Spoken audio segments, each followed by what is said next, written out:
The AI war has begun, and earlier than expected. In mid-September 2025, Anthropic, the creators of Claude, discovered that a Chinese state-sponsored actor had used its AI agent platform, Claude Code. It's being used by Chinese state-sponsored hackers to infiltrate around 30 large organizations, including tech firms, banks, chemical manufacturers, and government bodies, with minimal human intervention. Good morning, everybody. We're going to be covering the AI news and updates of the day. Today is a bumper crop of news from China. Some good, some not so good. We had a large-scale cyber attack coming from Chinese-backed groups, which was foiled by Anthropic and Claude. So the AI wars are beginning, and AI is being used in even more nefarious ways than we're used to. We'll get to that in a moment. But I've got a couple of other smaller news items prior to that, and some positive news from China, including a very cost-effective AI coding agent.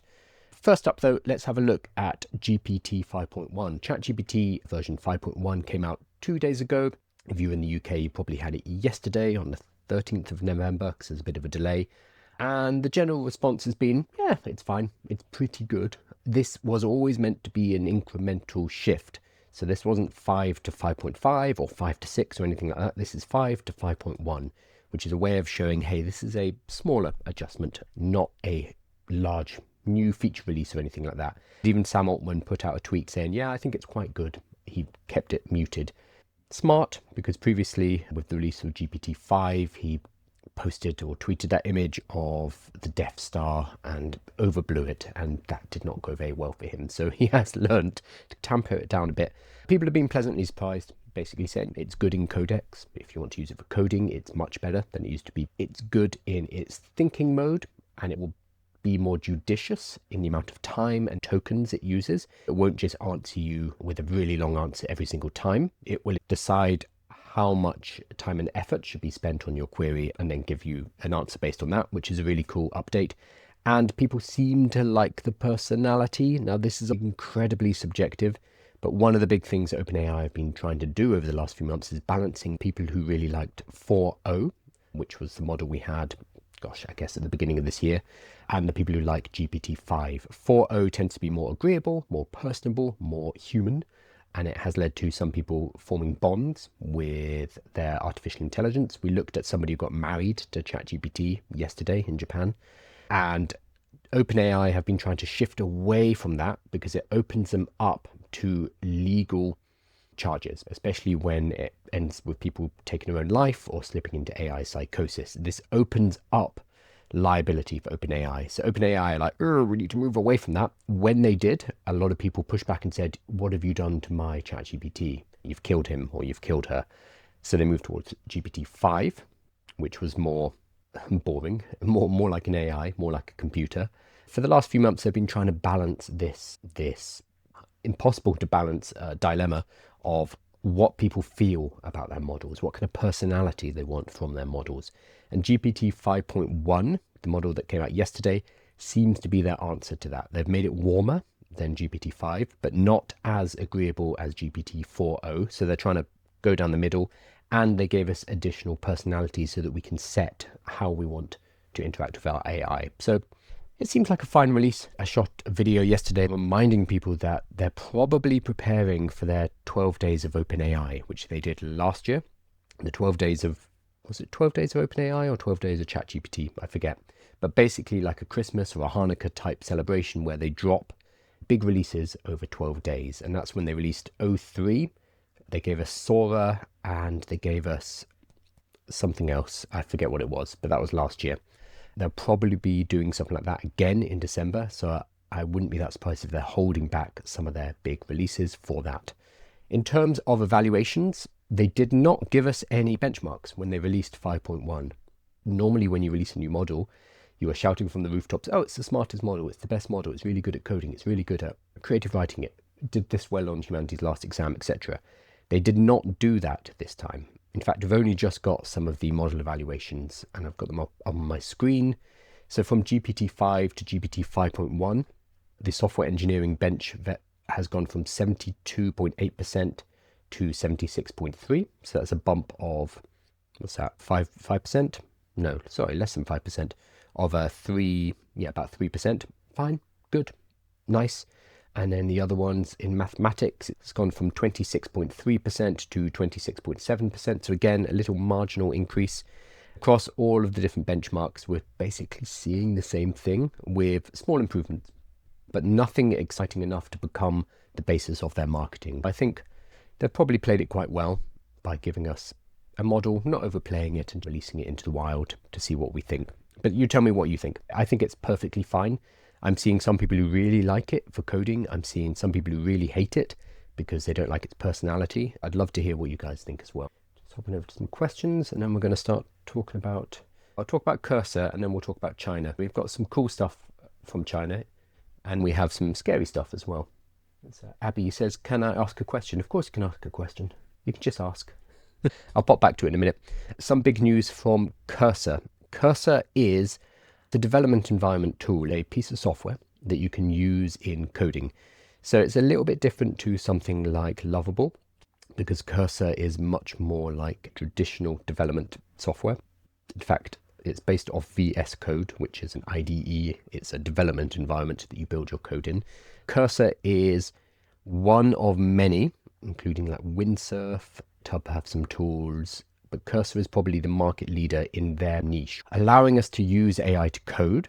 You can code with Cursor, but you can also use it for AI assisted coding, where you are typing in code, you're working as a programmer because you're a software engineer, but you can use Cursor to assist you. The lines between all of these different tools are very blurred, but generally at the more accessible end, we have Lovable, Bolt, Replete, Base 4.4, and gosh, there are some others. V0 tend to be towards the more accessible end. And then we have things like Cursor, Windsurf, which are more fleshed out development environments. And then we have things like Claude Code, which you run in the command line. Cursor owns the market, I would say, in the middle ground. So I use Cursor every day. Cursor is my tool of choice for AI coding, and I put Claude Code inside of it. Don't need to go into details, but Cursor have just raised 2.3 billion in Series D funding from Acel, Andreessen Horowitz, Couture, Thrive, Nvidia, and Google. Nvidia getting their fingers in every single pie in the AI market. We're happy to share that Cursor has grown to over 1 billion in annualized revenue and now produces more code than any other agent in the world. This funding will allow us to invest deeply in research and to build Cursor's next magical moments. So 1 billion in revenue, I believe this puts them at a $30 billion post-money valuation. They raised a Series D at 2.3 billion at a roughly $30 post-money valuation on $1 billion of revenue. So some people will be arguing this is the bubble. This is a huge amount of money being thrown at a company which is very good, but maybe does not justify that valuation. Others will say that this is the future and a great investment, and time will tell moving forward. What I will say is we need to be very careful of the revenue figures here, because you have to remember that things like Cursor, they're giving us access to Claude Code, to Codex, to Gemini. You pay a subscription to Cursor, $20, $50, whatever it is, $100, and then you get a certain amount of AI usage off the back end of that. So you can bring your own models, but a lot of people are using the limits within Cursor. What is happening with a lot of that money is it's going straight to the model providers. It's going straight through to ChatGPT, so OpenAI, Anthropic, Google, etc. So we do need to be wary when we see revenue figures like this, because we need to ask how much is going straight through, how much you're actually retaining in profits, because that is how their software works. That is how their business model works. It is basically a front end, it's almost like a shop for these back end models, and then they've put their agent on top of it. The reason I'm talking about this links to China. So we have a new AI agent, which is coming from China. It is backed by ByteDance, the company that owns, I have to be careful here, the company that owns the parent unit of TikTok. So ByteDance own Douyin, which is the Chinese version of TikTok. TikTok, as we know it in the West, basically spun off from Douyin, became its own thing. Obviously, this is complicated, and you've seen the congressional hearings with the head of TikTok saying, no, I'm Singaporean, I'm not Chinese. That's who ByteDance are. They're a huge tech company in China. ByteDance have unveiled China's most affordable AI coding agent at just $1.30 a month. I pay Cursor. $60 a month. China has come along and said, do you want to use this instead? Here is an agent that will do all of this work for you, and it's going to cost you $1 a month. It's very hard to find details of what this agent is or how to access it. So I'm seeing a lot of people talking about this agent. Oh my God, China's on the offense. It's got the cheapest agent, etc. Nobody's used it. And I'll show you why. Headlines are like ByteDance unveils China's new agent. I'm seeing very few people actually mention the name of it. You need to dig around to find the name of it. So I've done that for you. ByteDance unveils China's most affordable AI coding agent at just $1.30 US a month. TikTok owner's Cloud unit has launched a new AI coding assistant, stoking AI's coding price war. Volcano Engine, that is the name of this coding assistant. The Cloud unit of TikTok owner ByteDance has launched a new coding agent priced at just 10 yuan, which is about £1 or $1 for the first month of subscriptions. After that, it goes up to about $4 or $5, so it's still not very expensive. Underscoring the fierce competition in China's booming developer tools market, the Dubao Seed Cloud code model released on Tuesday carries a standard monthly fee of 40 yuan, so about £4, $5 roughly, according to the company statement. The company unveiled its discounted 1-month promotion on November 11th, China's annual Singles Day shopping festival. 11/11 is it's a massive retail. It's a bit like Black Friday, but the Chinese version. I don't think many people in the West have actually used it. I still haven't used it, but this is why. To find it, you have to go to Volcano Engine. The whole page is in Chinese. They're not making it easy to find.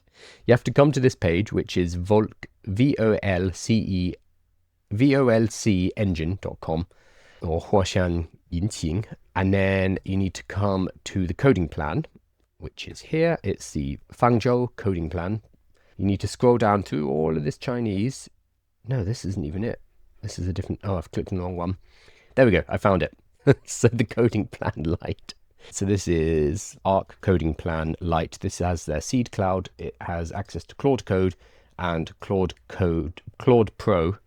Okay, so this is 10 yuan. But then you still have to sign up in Chinese. So it's asking me for a telephone number because everything is done using telephone numbers in China. I'm not sure if we can even do it with an English number, but we could give it a shot.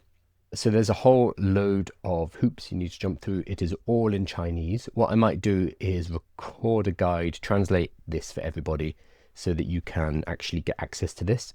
I won't be able to do it today or probably this weekend because I'm launching a new product tomorrow. This is a very cheap coding agent which gives you access to Claude Code. It gives you access to Claude Pro for £1 a month for the first month and then £4 a month. Extremely cheap. So this is very upsetting for the likes of Cursor, who have just raised a huge amount of money. However, this is not made for the Western market. The fact that this is all in Chinese and is pretty much inaccessible unless you can decipher your way through a Chinese website, which is not easy. I will shoot a guide about how to get access to it. I also did notice if you talk to their live chat, it actually speaks English. So you can say, can you speak English? What it did last time it wrote back to me. So you can actually ask questions about it in English. I managed to get it into English before. So you're going to see a lot of people talking about Volcano Agent or this Chinese coding agent. I'm betting very few people have actually tried it because you need to jump through these hoops. You need to be able to read Chinese, navigate your way through a Chinese website to get access. So if you do see people talking about it, hyping it up on Twitter, keep that in mind. This is not easily accessible unless you are Chinese. I will try to get access and shoot a video for you, as I say. Okay, I'm going to hop over to questions. Have you tried Cursor's Model Composer 1? Yes. Yeah, I find it very good and very fast. I have not found it good enough to replace Claude Code. Personally, I just find Claude Code just rips through problems. What I did notice with Composer is it's very fast, incredibly fast. Whereas with Claude Code, I'll often set it on a task and then I have to go and do something else, which I don't mind doing. But with Composer, it will just rocket its way through. So it seems incredibly optimized. But I haven't moved off Claude Code because I still found Claude Code to be better personally. But it depends on what task you're using it for. So much of the time, people are arguing about this is the best model for this, is the best model for that. And it depends. They're all very good, especially if you know how to use them. Claude Code for me has still been great. I also have a huge amount of Claude Code capacity. For a lot of people, that's the wall. You run into capacity, but Anthropic gave me a 20x max account or whatever it is. So I have for free. So I have the top of the line account of Anthropic, so I don't hit the limits. For me, it's different But if I was having to pay for all of that Claude code, I would definitely be looking at it differently and probably using Composer, I'll be honest. I hear also 5.1, the new GPT 5 model inside of Codex is very good. It's worth trying out, but I haven't tested it properly yet. Cool. So we looked a bit at China. So let's look at the less positive story from China. The AI war has begun, and earlier than expected. In mid-September 2025, Anthropic, the creators of Claude, discovered that a Chinese state-sponsored actor had used its AI agent platform, Claude Code. Claude Code's great. It's being used by Chinese state-sponsored hackers to infiltrate around 30 large organizations, including tech firms, banks, chemical manufacturers, and government bodies with minimal human intervention. So 80 to 90% of the work has been done by the AI. The incident signals that AI-driven cyber espionage is now feasible at scale. To me, it signals that it's been happening at scale for quite some time, and we've just found out. So we know about this because Anthropic have basically come forward and said, hey, heads up, this is what has happened. Let me pull up Anthropic themselves. So Anthropic are the creators of Claude Code. They've posted on Twitter saying, we disrupted a highly sophisticated AI-led espionage campaign. The attack targeted large tech companies, financial institutions, chemical manufacturing companies, and government agencies. We assessed with high confidence that the threat actor was a Chinese state-sponsored group. So this is Anthropic saying, hey, they're up to no good. And they've put a full rundown, which I'm not going to read through all of it because it's a bit technical, but there are some cool diagrams. I will put this in the newsletter, so make sure you're subscribed. This is really interesting because Anthropic have come forward and said, hey, we worked out this was going on. I think they've done it slightly out of damage control because their tool, Claude Code, was used to do these attacks. It's also, in a weird way, it's a bizarre positive marketing. It's, hey, our tools are so good that they're being used by Chinese state-backed hackers to break into companies because we do make the best tools. So it's a very strange story, but it's interesting because they do a full breakdown of what the attack was and how it worked. They have some really cool diagrams. Phase 1 is a human operator provides the targets to the Claude Code operator. Phase 2, MCP servers are called to perform actions and gather data, so scanning, searching, data retrieval, code analysis. The findings are recorded and analysed, and humans reviews the summary. So they've sent out agents to go and have a look at the systems of companies they wanted to infiltrate. Phase 3 directs an iterative vulnerability scan based on findings. It will keep trying to prod the system until it finds weaknesses. And then it will attempt exploits and validates callbacks, so whether or not it gets in. Human reviews finding and directs further actions. And then phase 4 and 5, internal recon, obtains credentials and accesses data, and then attempts exploits and validates callbacks. So it's hacking, but on an agent-based scale. You're able to throw a lot more attacks at a target. I will give you the full rundown in the newsletter. I think what we need to think about, though, is implications of this, which is what Anthropic has called up. Basically saying the barriers to performing sophisticated cyber attacks have dropped substantially, and we predict they will continue to do. Yes, these tools get better all the time. With the correct setup, threat actors can now use agentic AI systems for extended periods to do the work of teams of experienced hackers, analyze and target systems, producing exploit code, and scanning vast data sets of stolen information more efficiently than any human operator. Less experienced and resource groups can now potentially perform large-scale attacks of this nature. Previously, it required a lot of expertise, a lot of data, probably financial backing as well in order to run all of that. And now that is no longer the case because we can set up agents who can do the work for us. Like in most fields, AI is helping take over the human labor. This attack is an escalation even on the vibe hacking findings we reported this summer. Humans were very much still in the loop, directing the operations. Here, human involvement was much less frequent despite the larger scale of the attack.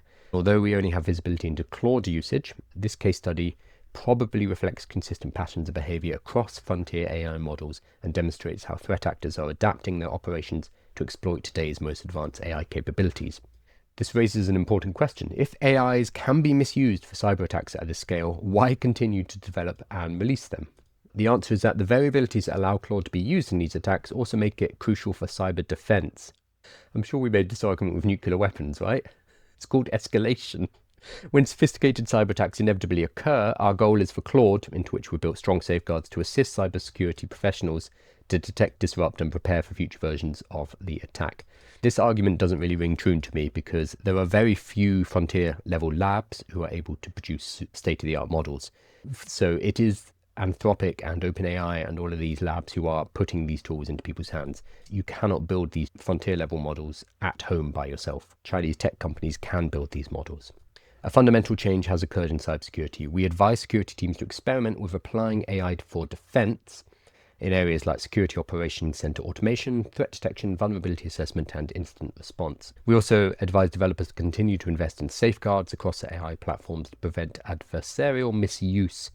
The techniques used above will doubtless be used by many more attackers, thanks to Anthropic, who published a nice flowchart of how it works, which makes the industry threat sharing, improved detection methods, and stronger safety controls are more critical. This has been going on for decades, ever since we had computers, since we started to connect them together.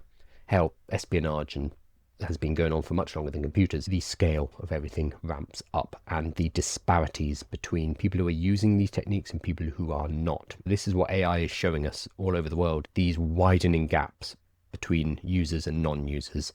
If you are a non-user, that's incredibly threatening. So you need to keep up to date, which is very worrying for places like the UK, because we have these heads of cybersecurity jobs in places like MI5 and the Department of Defense and stuff like that. But because they are often considered civil servants, there is a cap on their pay.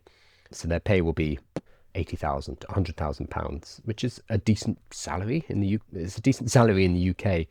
But the top talent, the top cybersecurity, the top white hat hackers will go to America, because they can get paid £500,000, a couple of £1 million per year. Here we are limiting and capping out their incomes because they're part of the civil service. This means they're already underfunded, losing talent to America, which means that places like the Department of Defense, MI5, MI6 can be peeled open using these artificial intelligence attacks if we don't get on top of it. And this is not just in the UK. This is going to be anyone who does not lean into these methods will be left behind. And this is also not just hacking. This is globally in whatever job you do. I've been working on a new product for the last 2 weeks, even when I was on holiday, which was bad, and I should have been resting. But basically, I've built something called the Freedom Operating System, which I'm launching tomorrow. A question a lot of people ask me a lot in responses to the newsletter, on social media, on these lives is, hey, what should I do? What business should I set up? Or how do I protect my job? Or is my job safe? And I get these questions again and again. So I built something which is basically a set of assessments that you work through. These are interactive tools. Each module has a quick video from me saying this is what it is, and this is why you should be interested in it. Some text guiding you through what you're going to be doing, and then a quiz module. And then over about 7 steps, I build up this kind of profile of you, and then we run everything through an analysis and spit out the end of that what kind of business or what kind of side income you should be thinking about setting up with artificial intelligence. So it's for people who know that their job is not necessarily very safe and they would like to start something on the side, and they'd like to be on the right side of artificial intelligence instead of getting swept under by it, but have no idea where to start. So it literally, step 1 is working out how at threat you are. Step 2 is working out how much income you actually need to have freedom to be able to control your decisions moving forward. Very few people think about this. When you ask like, how much money do you need to make? They'll just say $1 million. They'll just make something up. I help you actually work out what that number is. Then we work out what kind of focus you should have vis-a-vis artificial intelligence, because trying to learn AI or do AI is a meaningless statement. It's like trying to do computers. It's too wide. So I put you through something called the PRISM assessment, working out what kind of aspects of AI are important to you and should you be focusing on. And then we work out where you are on the levels of artificial intelligence. I've broken it down into 8 levels, where level 1 is literally you use ChatGPT, you chat to it on a daily basis maybe, but you're not building anything, you're not necessarily refining prompts, etc. Thank you for the hat, Mike. And then we move you up the levels. Level 8 is you're reading the research papers and implementing them into your own fine tuning. Most people won't be there, but we find out where you are on this ladder and where you need to go depending on your interests and what kind of business you want to start. And then from there, we move on to a quiz. an assessment and work out what business model makes sense for you based on your capabilities, based on your background, based on your life circumstances, because just saying, hey, you should start this business doesn't make sense. It needs to be personalized. Then I walk through each of the business models and give you basically, this is how you get started, and a final assessment which pulls everything together and gives you an action plan. I'm releasing this tomorrow. If you are interested in this, we're going to be doing an early bird because this is the first time we've launched it. I've been working on it for the last 2 weeks. There'll be an early bird launch and we're halving it by selling it at half price basically. And if you are subscribed in the newsletter, tomorrow is when we're going to launch it. So make sure you are subscribed, and there'll be a link, there'll be a page, more information to see if this is for you. So I didn't mean to come on and pitch, but I thought it did connect to the cybercrime and the disparities between users of AI and non-users. Where does NA10 professional stand on this ladder? It would be step 4 out of 8. How can you use AI in writing SEO content? A couple of ways. I see a lot of people using AI to mass produce blog articles. I don't think that's the way, because Google is very smart. And Google have a lot of engineers, and Google will always slap down content they don't think is valuable. If you are creating non-valuable content en masse using artificial intelligence purely to game Google for search engine optimization, it's a fair bet that eventually Google are going to work it out and slap you down and basically tank your rankings. I don't think that is the way to do it. And there's a lot of AI companies who are selling that dream right now. Hey, we'll produce 50 blog articles a day for you using AI. I don't think that's the way. The way I do it is, what you're watching right now is me doing a live show. This means we're getting a lot of material from me, so including my ums and ers and my digressions, but it is all authentic material from a human being. What happens with this show is it goes into YouTube. It becomes a YouTube video. I send it to my editor. It will be cut up, tidied up, and then from that we have a transcript. So I grab the transcript. I then turn the transcript into a newsletter. The transcript from this 1 hour long live will be turned into a newsletter, which I then manually edit, which comes out every single day at 8. That is already SEO content because I now have a daily newsfeed, which is great for SEO and it works really well. From that, I also pull the individual stories out of the newsletter, add back the transcript of me talking about it, and flesh them out into full articles.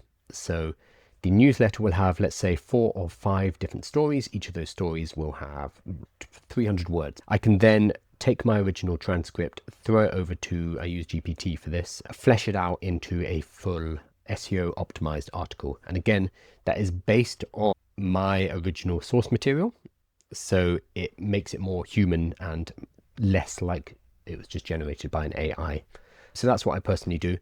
We also cut the video into smaller clips and turn those into text and turn those into articles as well. It's a lot of work, but the basic thing is to start with human content. The easiest way to generate human content is to talk to camera, because we talk a lot faster than we can type.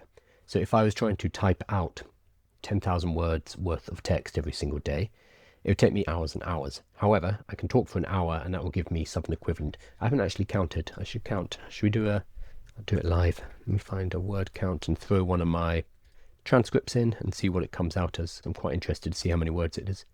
Yesterday I talked for about an hour, talking about GPT 5, talking about some other things, and it is 7,660 words.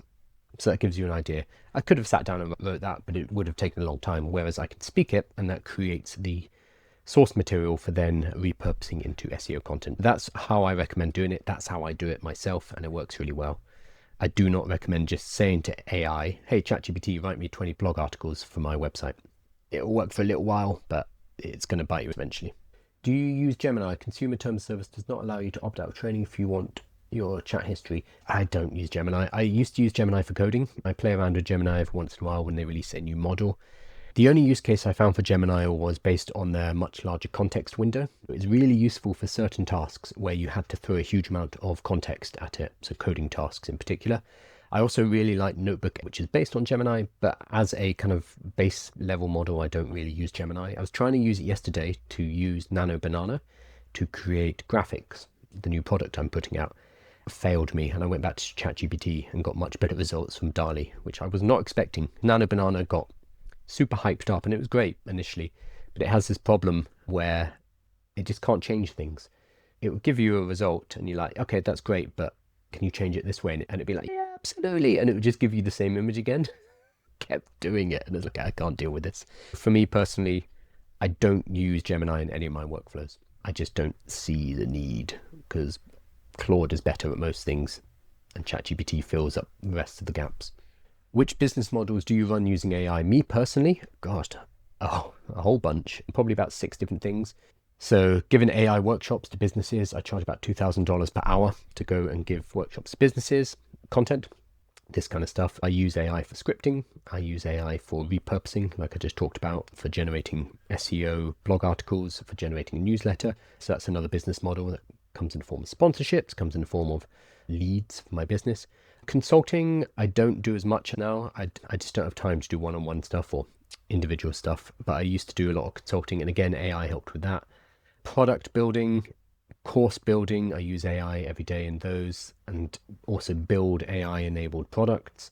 So I think all areas of my business are AI assisted in some way. I prefer to do things like this, which is non-AI, literally me sitting in my front room, my messy front room, talking to you, because I think there is a strategic advantage in doing so. So I'm not replicating myself with AI, but pretty much everything is backed up with artificial intelligence. I can't imagine doing business without it now, even though I've been doing have businesses for about 20 years. The idea of not having AI is now crippling. I just can't imagine it. There's so much possibility. I need a very big amount of money. What should I do? Do you mean with AI? It depends. It's really hard to answer that question. Too many people out there, like gurus and AI experts, say you must start a faceless YouTube channel, AI-enabled dropshipping, or use my AI algorithm for trading. No, it's all nonsense. Whenever something seems too easy, it's generally a scam. What business you should start with artificial intelligence is impossible for me to answer, because business is about providing value to your customers, and you need to create and build something of value or solve a problem for your customers. I don't know what problems you can solve because I don't know your industry, I don't know your background, I don't know your connections, I don't know your personal situation. So that's why I built the Freedom operating system, the product I'm launching tomorrow. It analyzes and assesses you on all of those factors. It works as a way for you to reflect on all of that, pull the information together, and then it spits out answers for you at the end and an action plan. Without knowing all of that context, it's impossible to say what the best business is using artificial intelligence. That's saying what's the best business, what's the best internet business. It's too wide. So it depends entirely on you. There is a lot of money to be made in AI right now. There's a lot of money being thrown at AI. Some good money and a lot of bad money. Oh, Mike, your piece on government backstopping investments, well done. I think OpenAI shut that down pretty quickly. I'm sure OpenAI would be happy to take a backstop from the government, but they know that optics-wise, it's a position that will make them incredibly unpopular. Do you have a course that teaches you how to use AI and write in newspaper magazines? No, not specifically. If you go to AI with Kyle, I have a catalogue of different playbooks, and I have one about newsletters. I have 3 about newsletters. I've written so much over the last couple of years. I've got one called Start an Email Newsletter Business, one called AI-Powered Atomic B2B Newsletters, very specific, and one called Newsletter Growth Master Plan Using AI. Go and check them out at AI with Kyle. This is a site that I'm still building, so ignore the little bugs, please. You think you're smart, you can do stuff, but you don't have energy to do anything. Business is hard. Starting something yourself, motivating yourself to build something is really difficult. Being smart's not helpful. I know a lot of very successful people who aren't that smart. Being too smart leads to things like imposter syndrome, where you start thinking, oh, I don't know enough, or I'm not good enough. People who aren't smart don't have those concerns. And that allows them to just get on with it. When you're starting a business, when you're running anything that is difficult, you just have to get on with it. And for very intelligent people, for people with imposter syndrome, we tend to want to research and find out more about the subject. That doesn't help get anything done. In fact, it just digs us into a hole of analysis paralysis. You need a bit of stupid just to get started and then get that momentum. This is why I heard someone saying, it hit me pretty hard, you don't see many really smart people with PhDs and who are teaching at university, etc. They're not the richest people in society. So they might be the smartest people, but they're not the people who are making the money. There's something in that. You need enough intelligence to not get into trouble, but not so much intelligence that you analyze every single decision to the point of paralysis. If you find yourself getting into that hole of self-doubt and self-evaluation and going round and round about the best and the perfect course of action, you just need to move forward and act. That's what intelligence stops people from doing sometimes, sadly. Oh, hey, Aurora. I'm going to finish up for today and I'll get back to building my product because we're launching it tomorrow and I've got some things to do. I need to film a sales letter and some other bits and pieces. If you are interested in the Freedom OS system, make sure you are subscribed to the newsletter because we're going to announce it tomorrow and walk you through what's in it, see if it's good for you. It's also going to be half price for the first few days. Up until Monday, it's going to be $50. And then we're taking it back up to $100. This is something that I want to make sure lots of people can get. They can work through and it can put them in the right direction. So it'll be $50 and we're launching it tomorrow. Make sure you're subscribed to the newsletter. The early bird goes until Monday. Hopefully that's useful. And I'm looking forward to getting feedback from you all. If you are not subscribed, please subscribe. Look for the link below this video or on my profile, and you should find a link straight to my website, which will let you subscribe. The newsletter includes summaries of what's been discussed in the live, as well as additional resources and links. If I talked about a guide, for example, I'll give you the links so you can follow it up yourself. And make sure you're subscribed on YouTube as well. Very slowly grinding my way to, let's see where we are right now. Trying to get to 10,000 followers. We're at 8,740. Trying to get there before the end of the year. Please make sure you're subscribed because that's my raison d'etre at the moment, is to build up that YouTube channel. If any of you have ever tried it before, it is extremely difficult. I'm hoping a year from now I will look back and listen to myself saying this and I'll be sitting on 100,000 and I'll be like, what a silly person. But right now it just feels like I'm in this hole trying to dig myself out. So yeah, any subscriptions on YouTube is really useful as well. So that was a bit beggy, wasn't it? You don't need to, it's up to you. Make sure you go and have a good time. I am going to work, but please don't do what I'm doing. Go and have a good time and I will see you. Thanks everyone. Cheers.